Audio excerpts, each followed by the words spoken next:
ভোরের আলো ফোটার সঙ্গে সঙ্গেই বঙ্গ রাজনীতিতে গতকাল ছিল সুপার সানডে। একদিকে শাসক দলের জনগর্জন সভা, তার উপর প্রার্থী তালিকা প্রকাশ করল তৃণমূল। কে কোথায় প্রার্থী হবেন তা নিয়ে একটা জোর জল্পনা চলছিল। বলাই বাহুল্য, প্রতি বছরই তাই হয়। টিকিট পাওয়ার পরেও নানা ছবি সামনে আসে।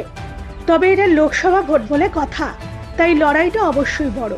তবে তৃণমূলের এবারের লোকসভা ভোটের প্রার্থী তালিকায় নানা চমক দেখা গিয়েছে। শক্ত হয়েছে অনেকেরই পায়ের তলার মাটি, তেমনই সরেছে অনেকে। বলার অপেক্ষা রাখে না। এবারের লোকসভা ভোটের সঙ্গে অন্যতম বড় ইস্যু সন্দেশখালী। 24-এর তৃণমূলের প্রার্থী তালিকায় যারা স্থান পেলেন না, তাদের মধ্যে রয়েছেন বসিরহাটের এমপি নুসরাত। তালিকা থেকে বাদ পড়েছেন মিমি। তবে 42টি কেন্দ্রের মধ্যে সব থেকে বড় প্রশ্নটা থেকেই যায়, 2024 লোকসভা ভোটে ডায়মন্ড হারবার থেকে তৃণমূলের মুখ হয়ে কে দাঁড়াচ্ছেন। অবশেষে অপেক্ষা শেষ।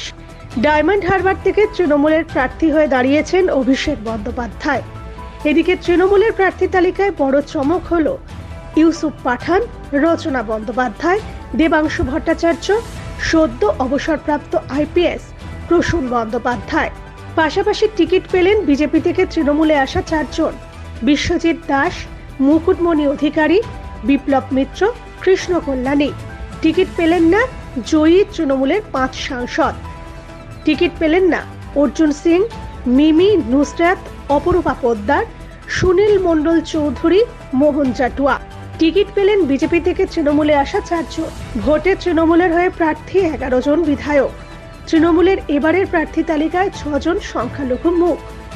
ব্যুরো রিপোর্ট, খবর আজকে।